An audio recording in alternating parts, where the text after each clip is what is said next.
2편입니다. 다음 날 저는 일자리를 구하러 밖으로 나섰습니다. 식모 생활을 하면서 배운 요리 기술은 제게 남은 몇 안 되는 자산 중 하나였습니다. 예를 들어 간단한 찌개부터 손님 맞이용, 잔치 요리까지 다양한 음식을 만들며 손맛을 익혔습니다. 특히 재료를 아껴가며 맛을 내는 법과 조리 시간을 효율적으로 관리하는 요령을 배운 것이 제게 큰 도움이 되었습니다. 식사 준비뿐 아니라 음식의 모양과 담음새를 신경 쓰는 법도 터득했기에 저는 제 손으로 만든 음식이 누군가의 기쁨이 될 수 있다는 사실에 자부심을 느끼곤 했습니다. 우선 시장으로 향했는데 시장은 활기로 가득 차 있었습니다. 각양각색의 음식 냄새가 공기 중에 퍼져 있었고 상인들의 흥정 소리가 끊임없이 이어졌습니다. 과일 가판대, 생선 가게, 떡집 등 다양한 가게들이 줄지어 있었고 그 앞을 바쁘게 오가는 사람들의 발길은 멈출 줄 몰랐습니다. 저는 작은 가게들을 한 곳 한 곳 방문하며 간절히 말했습니다. 제발 일을 할 기회를 주세요. 정말 뭐든지 할 수 있어요. 요리도, 청소도, 심부름도 다 할 수 있습니다. 제 목소리는 점점 떨렸고 간절한 눈빛으로 주인의 반응을 기다렸습니다. 제가 할 수 있는 모든 것을 보여주고 싶었지만 돌아오는 대답은 차가운 거절뿐이었습니다. 그러나 상인들은 모두 고개를 저으며 미안하지만 지금은 사람을 더 쓸 수 없어. 라는 답을 반복했습니다. 저는 좌절하지 않고 한참을 돌아다녔습니다. 어느 가게에서는 주인이 웃으며 말했습니다. 요즘 경기가 안 좋아서 새로 사람을 쓰기가 힘들어. 하지만 열심히 찾으면 좋은 기회가 있을 거야. 힘내라. 그 말이 그나마 저를 위로해 주었습니다. 점점 희망이 사라질 것 같았지만 저는 계속 발길을 옮겼습니다. 해가 뉘엿뉘엿 지는 시장 거리는 점점 한산해졌고 저는 그날 저녁이 되어서야 빈손으로 집으로 돌아왔습니다. 하지만 마음속에서는 새로운 각오가 다져지고 있었습니다. 여기서 포기할 수는 없어. 내일은 꼭 일자리를 찾고야 말 거야. 다음 날도 저는 시장으로 향했습니다. 이번에는 조금 더 적극적으로 사람들에게 다가갔습니다. 안녕하세요. 혹시 가게에서 사람 필요하지 않으세요? 요리나 청소, 심부름도 잘할 수 있어요. 그러나 여전히 돌아오는 대답은 비슷했습니다. 미안하지만 지금은 사람이 충분해요. 우연히 한 가게 앞에서 트럭에서 배추를 내리는 모습을 보았습니다. 트럭 뒤쪽에는 커다란 배추들이 높게 쌓여 있었고 할머니는 땀을 흘리며 힘겹게 배추를 한 번에 2~3개씩 옮기고 계셨습니다. 배추를 들어 올릴 때마다 허리를 굽히며 잠시 숨을 고르시는 모습이 안쓰럽게 느껴졌습니다. 옆에 선 몇몇 사람들이 지나치면서도 아무도 돕지 않았습니다. 저는 그 모습을 보고 망설임 없이 다가갔습니다. 할머니, 제가 도와드릴게요. 제 목소리에 할머니가 놀란 듯 고개를 들었고 잠시 멈칫하시더니 이내 웃으며 괜찮다, 애쓰지 않아도 된다. 고 말씀하셨습니다. 하지만 저는 아랑곳하지 않고 트럭으로 올라가 배추를 내려드리기 시작했습니다. 배추를 내려놓을 때마다 손끝은 얼어붙었지만 할머니의 환한 미소를 보며 보람을 느꼈습니다. 할머니는 처음에는 괜찮다며 손사래를 치셨지만 제가 성심성의껏 돕는 모습을 보시더니 결국 감사하다고 하셨습니다. 배추를 모두 내리고 나니 제 이마에도 땀이 맺혀 있었습니다. 할머니는 저를 바라보며 웃으셨습니다. 젊은 아가씨가 이렇게 보지런할 줄이야. 고맙다. 저는 할머니께 제 사정을 말씀드렸습니다. 사실 저는 일을 구하고 있어요. 뭐든지 할 수 있으니 혹시 주변에 사람 필요한 곳이 있으면 말씀해 주세요. 할머니는 잠시 생각하시더니 말씀하셨습니다. 내가 빈대떡 장사를 하고 있는데 조금 일이 바쁠 때가 있어. 내 가게에서 한번 도와볼래? 그렇게 저는 할머니의 가게에서 일을 시작하게 되었습니다. 처음에는 빈대떡 만드는 법을 배우는 것부터 시작했습니다. 반죽은 단순히 섞는 게 아니라 밀가루와 물, 부재료의 정확한 비율을 맞추는 것이 중요했습니다. 처음엔 반죽이 너무 질거나 되어서 할머니에게 혼나기도 했습니다. 옥수나 반죽이 너무 묽으면 빈대떡이 팬에 달라붙고 너무 되면 겁만 타니까 잘 맞춰야 해. 그렇게 반죽을 다듬고 팬에 기름을 두른 후 얇게 펴서 굽는 과정도 어려웠습니다. 기름의 온도를 잘 맞추지 않으면 빈대떡이 눅눅해지거나 제대로 익지 않았습니다. 팬 위에 빈대떡을 펴는 손길이 섬세하지 않으면 모양이 삐뚤어져 보기에도 좋지 않았습니다. 옥수나 이렇게 살살 눌러줘야 해. 할머니는 직접 제 손을 잡고 천천히 가르쳐 주셨습니다. 그 과정에서 저는 요리에도 세심한 손길과 끈기가 필요하다는 것을 깨달았습니다. 특히 어려웠던 점은 뒤집는 순간이었습니다. 빈대떡이 팬에 눌러붙으면 모양이 망가지기 일쑤였고 뒤집다가 찢어지기도 했습니다. 할머니는 웃으며 처음엔 다 그런 거야. 중요한 건 실수를 하더라도 포기하지 않는 거란다. 라고 말씀하셨습니다. 시간이 지날수록 저의 손놀림은 점점 더 능숙해졌고 할머니는 이젠 손끝이 야무지구나. 이런 아가씨라면 가게가 더 잘 될 것 같아. 라며 칭찬을 아끼지 않으셨습니다. 빈대떡 가게는 항상 바빴습니다. 시장에서 지나가던 사람들이 빈대떡 냄새가 참 좋네요. 라며 줄을 서는 모습을 보며 저는 뿌듯함을 느꼈습니다. 일은 힘들었지만 손님들이 맛있게 먹고 만족하는 모습을 보며 조금씩 자신감을 되찾을 수 있었습니다. 할머니는 틈틈이 제게 조언도 해주셨습니다. 옥수나 세상은 내가 생각한 것보다 훨씬 넓고 다양해. 열심히 하다 보면 너만의 길을 찾게 될 거야. 며칠 뒤 저는 시장 사람들이 저를 점점 더 알아봐 주는 것을 느꼈습니다. 어? 그 빈대떡집 아가씨 아니야? 라며 웃으며 인사하는 사람도 생겼습니다. 그럴 때마다 저는 마음속으로 다짐했습니다. 여기서 멈추지 않을 거야. 더 노력해서 내 자리, 내 삶을 만들어낼 거야. 할머니와 함께 일하는 동안 저는 단순히 일자리를 얻은 것 이상의 배움을 얻고 있었습니다. 할머니는 단순히 요리 기술뿐만 아니라 인생의 지혜를 가르쳐 주셨습니다. 옥수나 빈대떡 하나에도 정성을 담아야 해. 사람들은 그걸 먹고 내 마음을 느낄 수 있단다. 라고 말씀하시며 일의 가치를 강조하셨습니다. 빈대떡 가게는 단순히 음식을 파는 곳이 아니라 제게 삶의 가치를 알려주는 새로운 시작이 되어가고 있었습니다. 어느 날 집에 돌아오니 이모가 눈물을 흘리며 주저앉아 있었습니다. 옥순아, 은호가 교통사고를 당했어. 지금 병원에 있어. 이모의 떨리는 목소리에 제 가슴은 철렁 내려앉았습니다. 저는 급히 이모와 함께 병원으로 향했습니다.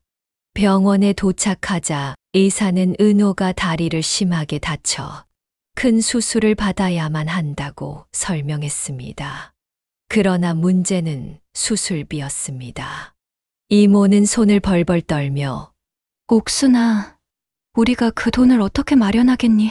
라며 절망스러워했습니다. 이모와 은호의 모습을 보며 저는 깊은 고민에 빠졌습니다. 2년 동안 어렵게 모은 돈이 떠올랐습니다. 그 돈은 제가 어머니를 위해 준비한 꿈의 시작이었고, 그것을 포기한다는 생각만으로도 가슴이 미어졌습니다. 이 돈 없이는 어머니를 모셔오는 계획이 멀어질 텐데, 하지만 은호를 돕지 않으면 우리 가족이 무너질지도 몰라. 제 머릿속은 계속해서 갈등으로 가득 찼습니다. 손에 쥔 돈 봉투를 바라보며 저는 스스로에게 물었습니다. 어머니를 위해 내가 이기적으로 남겨야 할까? 아니면 지금 당장 도움이 필요한 은호를 선택해야 할까? 결국 가족의 절망 어린 얼굴과 은호의 고통스러운 모습을 떠올리며 저는 결심했습니다. 그 순간 제 마음은 무거웠지만 한편으로는 올바른 선택을 했다는 확신도 들었습니다. 저는 봉투를 꼭 쥐고 이모를 향해 고개를 끄덕였습니다. 이모, 이 돈으로 은호 수술부터 하세요. 제 목소리는 떨렸지만 그 안에는 가족을 위한 진심이 담겨 있었습니다. 그 돈은 제가 어머니를 위해 준비한 꿈의 시작이었지만 눈앞에 가족을 외면할 수는 없었습니다. 저는 결국 이모의 손을 잡고 말했습니다. 이모, 이 돈으로 은호 수술부터 하세요. 어머니를 모시는 건 조금 미뤄도 괜찮아요. 저희 도움으로 은호는 다행히 수술을 받을 수 있었습니다. 수술은 긴 시간 동안 진행되었고 병원 복도에서 기다리며 이모와 저는 마음을 졸였습니다. 수술이 끝난 후 의사는 은호가 다시 걸을 수 있을 겁니다. 라는 희망적인 소식을 전했습니다. 이모는 저를 꼭 끌어안으며 눈물을 흘렸습니다. 옥순아, 정말 고마워. 내 덕분에 우리 은호가 살았다. 은호는 회복을 위해 긴 재활 과정을 거쳐야 했습니다. 매일 병원에서 물리치료를 받으며 힘들어하는 은호를 보며 가족 모두가 마음 아파했습니다. 처음엔 은호가 다리에 힘을 주는 것조차 버거워 보였고 재활치료 중에도 여러 번 눈물을 보이며 정말 다시 걸을 수 있을까요? 라고 묻곤 했습니다. 그런 은호를 위해 이모와 저는 번갈아 가며 곁에서 응원했습니다. 은호야, 조금씩이라도 괜찮아. 내가 포기하지 않는 한 반드시 걸을 수 있을 거야. 라고 말하며 그의 손을 꼭 잡아주었습니다. 재활 과정은 길고 힘들었지만 은호는 점차 나아지는 모습을 보였습니다. 첫 번째로 한 발을 내딛는 날 병실 안은 환호로 가득 찼습니다. 이모는 눈물을 흘리며 은호를 끌어안았고 저는 그 장면을 보며 가슴이 뭉클해졌습니다. 내가 해냈어. 은호야, 앞으로 더 멋지게 걸어갈 수 있을 거야. 라고 말하며 저도 기쁨을 감추지 못했습니다. 재활을 통해 은호는 신체적으로 회복될 뿐만 아니라 마음의 힘도 키워갔습니다. 그 과정을 함께한 가족 모두는 더욱 끈끈해졌고 은호의 웃음이 다시 집안의 활기를 불어넣었습니다.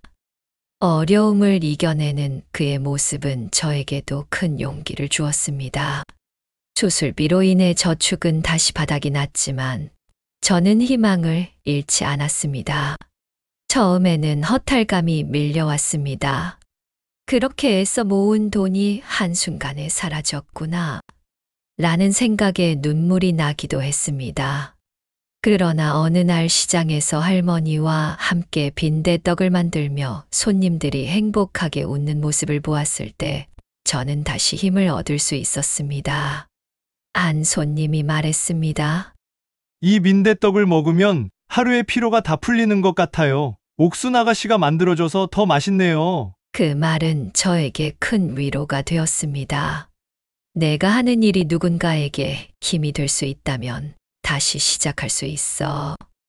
라는 생각이 들었습니다. 할머니도 저를 보며 옥순아, 내 손끝에 정성과 희망이 담겨 있단다. 그게 있으면 뭐든 다시 이룰 수 있어. 라고 격려해 주셨습니다. 그날 밤 저는 다시 계획을 세우기 시작했습니다. 모아야 할 금액과 앞으로의 목표를 작은 수첩에 적으며 마음속에서 새로운 결심이 굳어졌습니다. 시간이 걸리더라도 다시 시작하면 돼. 이번에는 더 단단한 내가 될 거야. 오히려 더욱 단단한 마음으로 다시 시작하기로 결심했습니다. 할머니는 저를 따뜻하게 격려하며 말씀하셨습니다. 옥순아, 돈은 다시 모으면 돼. 하지만 가족은 내가 아니면 지킬 수 없잖니. 할머니의 말은 제게 큰 위로와 힘이 되었습니다. 저는 더욱 열심히 일하며 빈대떡 가게의 성장을 도왔습니다.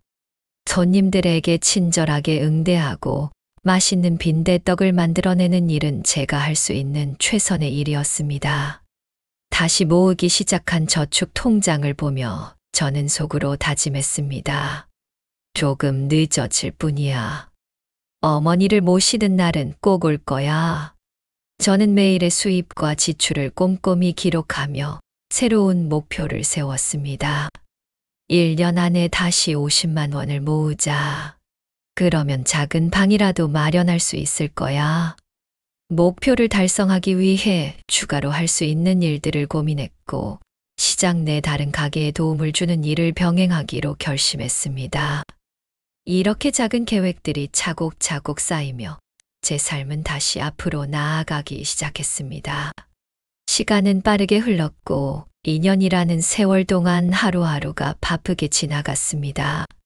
새벽부터 시작되는 하루는 빈대떡 반죽을 준비하는 일로 시작됐습니다.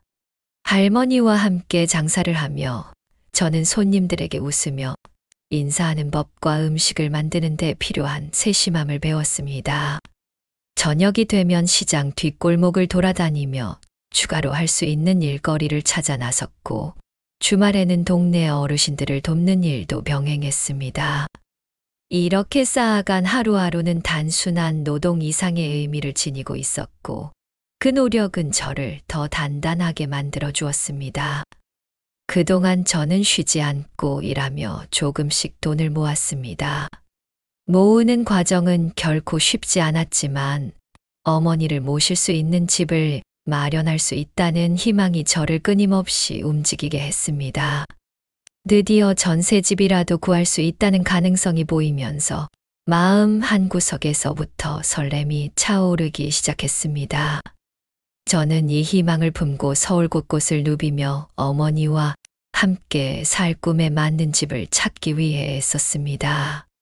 몇 주간 집을 찾기 위해 서울 곳곳을 발품 팔았습니다. 크기가 작거나 위치가 좋지 않거나 예산을 초과한 집들만 눈에 띄었습니다. 매일 집을 보러 다닌 뒤 지친 몸을 이끌고 돌아오며 과연 내가 원하는 집을 찾을 수 있을까? 라는 의구심이 들기도 했습니다. 하지만 끈기를 잃지 않고 계속 발걸음을 옮긴 끝에 마침내 제가 꿈꾸던 집을 발견했습니다. 그 집은 작고 소박했지만 아담한 마당이 있어 어머니가 좋아하실 꽃들을 심을 공간이 충분했습니다. 마당은 햇볕이 잘 드는 방향으로 나 있어 계절마다 다른 꽃들이 만발할 모습을 상상하는 것만으로도 가슴이 설렜습니다. 주변에는 정감 있는 나무들이 심어져 있었고 바람에 나무잎이 흔들리는 소리가 평온함을 더했습니다. 마당을 가꾸며 웃으실 어머니의 환한 미소가 머릿속에 선명히 그려졌습니다. 이곳이 바로 우리가 새롭게 시작할 곳이라는 확신이 들었지만 집을 구하기에는 돈이 조금 부족했습니다. 고민이 깊어지던 어느 날 빈대떡집 할머니께서 제 상황을 눈치채셨습니다. 할머니는 제가 며칠째 고민스러운 표정을 짓고 있는 것을 눈치채셨습니다. 조용히 저를 부르시더니 부드럽게 말씀하셨습니다. 옥순아, 내 얼굴을 보니 무슨 고민이 있는 것 같구나. 혹시 돈이 모자라는 거야? 내가 빌려줄게. 갚으면 되지 뭐. 할머니의 말투에는 저를 걱정하는 따뜻함과 신뢰가 가득 담겨 있었습니다. 저는 처음에는 당황해 거절했습니다. 아니에요. 할머니, 제가 알아서 해결해 볼게요. 하지만 할머니는 따뜻한 미소를 지으며 말씀하셨습니다. 이럴 때 서로 돕는 거야. 내가 잘 살아야 나도 기분이 좋지. 그 말에 가슴이 먹먹해졌습니다.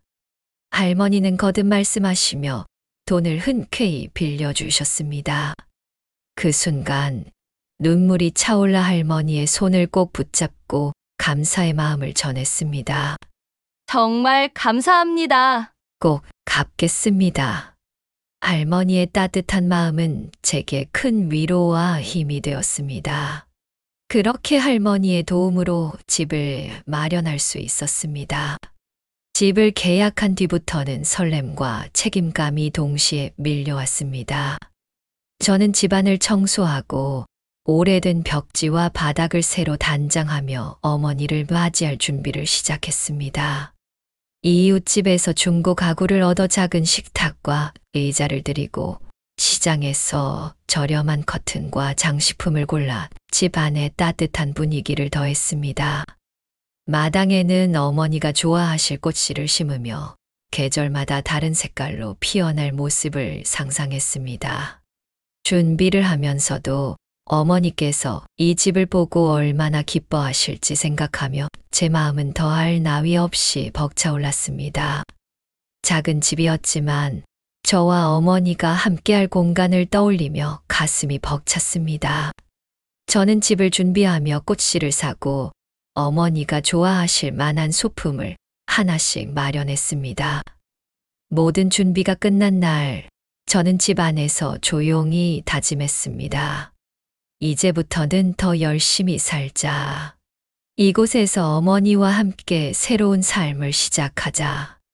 그날 밤 창문 너머로 보이는 별빛은 마치 저를 응원해주는 것처럼 반짝였습니다. 저는 그 빛을 바라보며 지난 2년간의 노력이 헛되지 않았다는 것을 느꼈습니다. 내일은 더 밝을 거야 라고 스스로에게 속삭이며 어머니와 함께할 새로운 삶을 위한 계획들을 떠올렸습니다. 작은 텃밭에서 함께 꽃을 심고 가꾸는 시간, 어머니가 마당에서 웃음 지으며 차를 마시는 모습, 그리고 제가 만든 빈대떡을 드시며 행복해 하실 순간들이 제 마음속에 그려졌습니다. 감사와 기대가 뒤섞인 감정으로 가득 차 저는 깊은 안도와 설렘 속에서 잠이 들었습니다. 새로운 시작이 눈앞에 다가왔고 저는 할머니와 어머니에게 받은 사랑과 응원을 떠올리며 더 단단해질 수 있었습니다. 집을 마련하고 어머니를 만나러 고향으로 내려가려고 준비하던 중 둘째 동생에게서 한 통의 전화가 왔습니다. 저는 그 전화를 받고 한동안 멍하니 서 있었습니다. 언니, 엄마가 많이 아프셔. 내려와 봐야 할 것 같아. 저는 놀라며 물었습니다. 어디가 아프신데? 동생은 잠시 망설이더니 대답했습니다. 간암이셔. 순간 머리가 하얘졌습니다. 언제부터 알았어? 작년에 알았는데 언니한테는 말하지 말라고 신신당부하셨어. 언니가 알면 너무 걱정할 거라면서. 동생의 말을 듣고 저는 울컥했습니다. 왜 이제야 말했어? 원망이 섞인 목소리로 소리쳤지만 동생의 떨리는 목소리를 들으며 곧 후회가 밀려왔습니다. 다음 날 새벽 저는 급히 기차를 타고 고향으로 내려갔습니다. 어머니는 방 안에 누워 계셨습니다. 동생은 병원에서 이제는 마지막이니 집으로 가시는 것이 좋겠다라는 말을 듣고 어머니를 집으로 모셔왔다고 했습니다. 언니, 엄마가 우리 몰래 얼마나 고통을 참아오셨는지 알아요? 병원에 갈 때도 혼자 가셨대요. 우리 걱정할까봐 그랬대요. 동생은 떨리는 목소리로 말을 이어갔습니다. 그렇게 아팠을 텐데 병원비 아끼려고 일을 계속하셨대요. 병원에 자주 가야 했는데도 우리 걱정할까봐 혼자 모든 걸 해결하려고 하셨다더라고요. 병원비가 너무 부담스러워서 약간만 타오셨대요. 동생의 말에 저는 숨이 막힐 듯한 충격을 받았습니다. 하지만 아무 대답도 할 수 없었습니다. 그저 어머니가 감내하셨을 시간과 고통이 떠올라 가슴이 무너져 내릴 뿐이었습니다. 어머니의 쇠약해진 모습을 본 순간 제 마음은 무너져 내렸습니다. 방 안에 조용히 누워 계신 어머니를 보자마자 저는 주체할 수 없는 눈물이 쏟아졌습니다.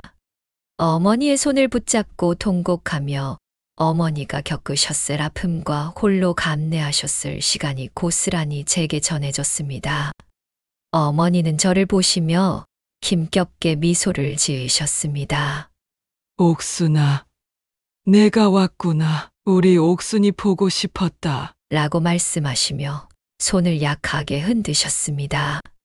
이어서 어머니는 눈물을 머금은 목소리로 우리 옥순이에게 어미가 정말 미안하다. 내 딸로 태어나서 고생만 하고 엄마가 많이 미안해. 라고 하셨습니다.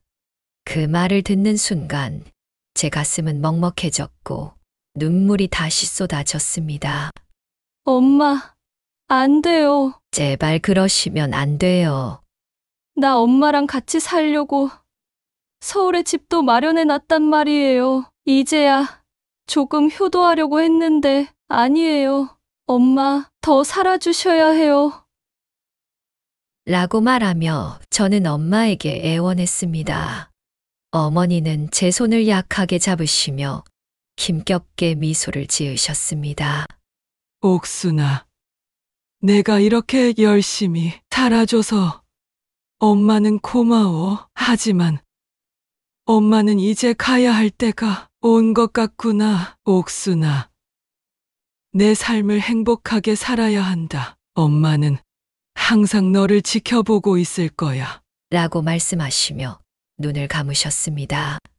그 순간 제 가슴은 산산조각이 나는 듯 했고 엄마의 따뜻했던 손을 놓을 수 없었습니다. 그 느낌 속에서 엄마, 사랑해요. 정말 사랑해요. 라고 떨리는 목소리로 마지막 인사를 전했습니다. 장례를 치르고 난 후 저는 홀로 초라하게 앉아 있는 아버지의 모습을 보았습니다. 그의 쇠약해진 어깨와 깊이 주름진 얼굴을 바라보며 복잡한 감정이 교차했습니다. 하지만 마음 깊은 곳에서 솟구치는 증오가 제 안에서 끌어올랐습니다. 저는 그를 향해 다가가 차가운 목소리로 말했습니다. 엄마가 그렇게 힘들 때 당신은 어디 계셨나요? 왜 아무것도 하지 않았어요? 엄마가 얼마나 고통스러워했는지 아세요? 아버지는 아무 말 없이 고개를 숙이고 있었지만 저는 멈추지 못했습니다. 당신이 아버지랍니까? 그 긴 시간 동안 엄마를 홀로 내버려 두고 이제 와서 무슨 낯으로 이 자리에 앉아 있는 거예요? 그 순간 아버지는 떨리는 목소리로 미안하다. 옥순아, 정말 미안하다. 라고 중얼거리며 눈물을 보였지만 제 마음은 이미 멀리 떠나 있었습니다. 다시는 보지 말아요. 라고 차갑게 말하며 등을 돌렸습니다. 그리고 무거운 마음을 안고 서울행 기차에 올랐습니다. 어머니와 함께 살기 위해 마련한 집의 문을 열고 들어섰습니다. 순간 집 안에 퍼진 정적이 제 가슴 깊이 파고들었습니다. 마당에 심어두었던 꽃씨는 이미 말라버렸고 창문 너머로 들어오는 햇빛마저 어딘가 차갑게 느껴졌습니다. 제 모든 노력이 무의미해졌다는 생각에 한참 동안 집 안 한가운데 서 있었습니다. 저는 무릎이 풀려 그 자리에 주저앉았습니다. 두 손으로 얼굴을 감싸고 울음을 삼키려 했지만 어머니와 함께 꿈꿨던 모든 순간들이 떠올라 눈물이 멈추지 않았습니다. 어머니, 왜 저를 두고 가셨어요? 이제야 우리가 함께 행복하게 살 수 있었는데. 라고 중얼거리며 끄느끼는 제 목소리는 허공에 메아리칠 뿐이었습니다. 어머니를 위한 모든 노력이 이렇게 허망하게 끝나버렸다는 사실이 참담하게 느껴졌습니다. 이곳에서 어머니와 함께 꾸미고 싶었던 행복한 날들의 모습이 머릿속에서 떠나지 않았습니다. 깊은 슬픔 속에서 저는 이제 살아야 할 이유조차 잃은 듯 덩그러니 혼자 앉아 있었습니다. 그 순간 어머니의 손길을 다시 느낄 수 있다면 모든 것을 포기하고 따라가고 싶다는 생각이 저를 휘감았습니다. 며칠 동안 집 밖에 나오지 않은 제 모습을 보고 걱정이 된 이모가 찾아오셨습니다. 옥순아, 왜 이렇게 있어? 기운 좀 차려야지. 내가 이러면 어머니가 더 마음 아파하실 거야. 라고 조심스럽게 말씀하셨습니다. 저는 이모의 말을 들으며 고개를 떨군 채 힘없이 대답했습니다.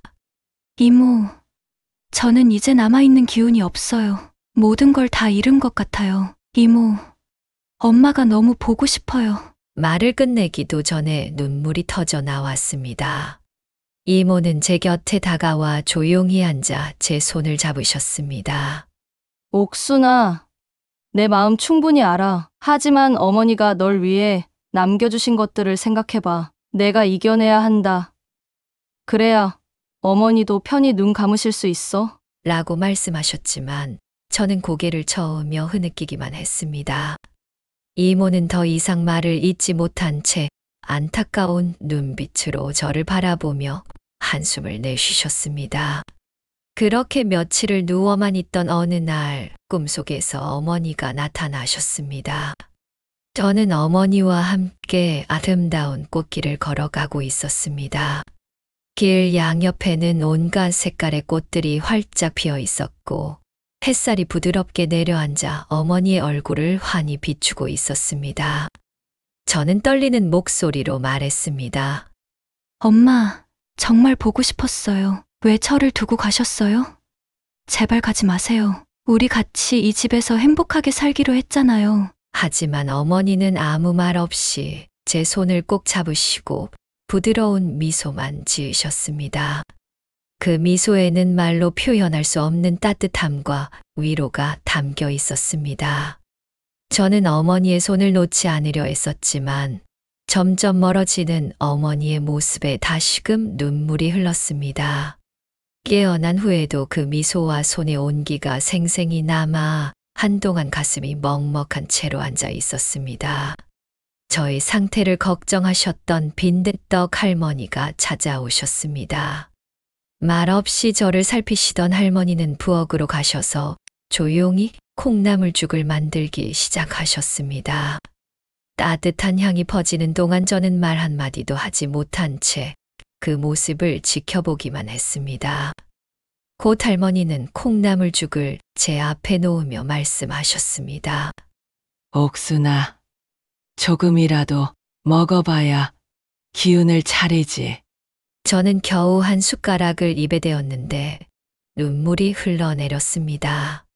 어릴 적 엄마가 제가 아팠을 때 해주셨던 콩나물죽과 똑같은 맛이 났기 때문입니다.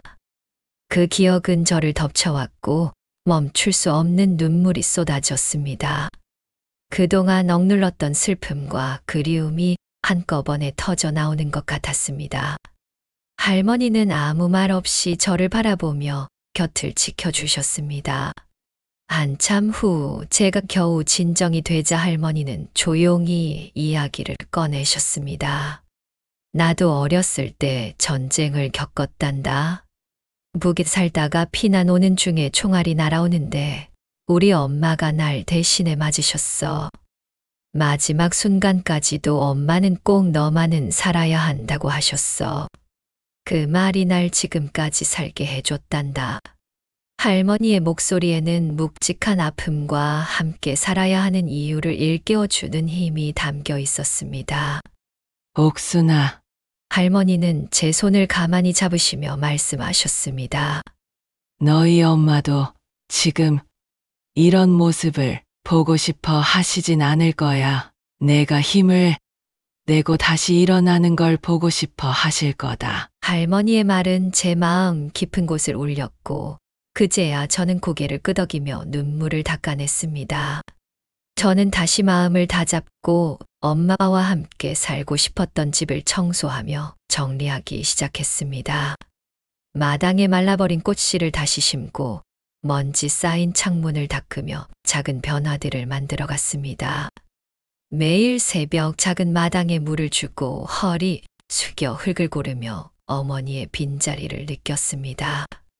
그럴 때마다 마음 한구석이 저려왔지만 이곳을 어머니가 꿈꾸셨던 모습으로 만들겠다는 다짐이 제게 힘이 됐습니다. 빈대떡 할머니의 권유로 가게에도 다시 나가 일을 시작했습니다. 할머니는 저를 보고 웃으며 우리 옥순이가 돌아왔으니 가게도 더 활기를 띠겠구나. 라고 말씀하셨습니다. 시장 사람들도 저를 따뜻하게 맞아주며 옥순아, 이제는 내가 잘 지내야지. 엄마가 하늘에서 보고 계실 거야. 라는 위로의 말을 건넸습니다. 그 말들은 제게 큰 힘이 되었고 가게에서의 일은 조금씩 잃었던 삶의 균형을 되찾게 해주었습니다. 또한 둘째 동생과 셋째 동생을 책임져야 한다는 생각이 마음 깊숙이 자리 잡았습니다. 어머니는 살아계실 때 동생들만큼은 꼭 공부를 시키고 싶어 하셨고 그 뜻을 이어받는 것은 제게 남겨진 사명과도 같았습니다. 저는 동생들이 더 큰 세상에서 배움의 기회를 누릴 수 있도록 모든 것을 걸기로 결심했습니다. 엄마, 제가 꼭 동생들을 대학교까지 보내고, 아니, 그들 스스로 원하는 곳이라면 외국에서도 배울 수 있게 도울게요. 절대 엄마의 바람을 저버리지 않을게요. 라고 마음속으로 굳게 다짐했습니다. 서울에 도착한 동생들은 제가 마련한 작은 집을 보고 깊은 감동에 빠졌습니다. 언니, 정말 고생 많았어. 우리가 꼭 보답할게. 라며 눈물로 감사를 전했습니다. 둘째 동생은 고등학교에, 셋째 동생은 중학교에 들어가게 되었고, 언니를 도와 열심히 공부하면서 가게 일도 함께 도왔습니다. 동생들이 학교에서 열심히 학업에 매진하는 모습을 보며 저는 어머니의 목소리가 들리는 듯 했습니다. 잘했다. 옥순아, 이제 너도 동생들도 잘 될 거야. 그 음성이 제게 다시 한번 의지를 불어넣어 주었습니다. 3편에서 계속됩니다.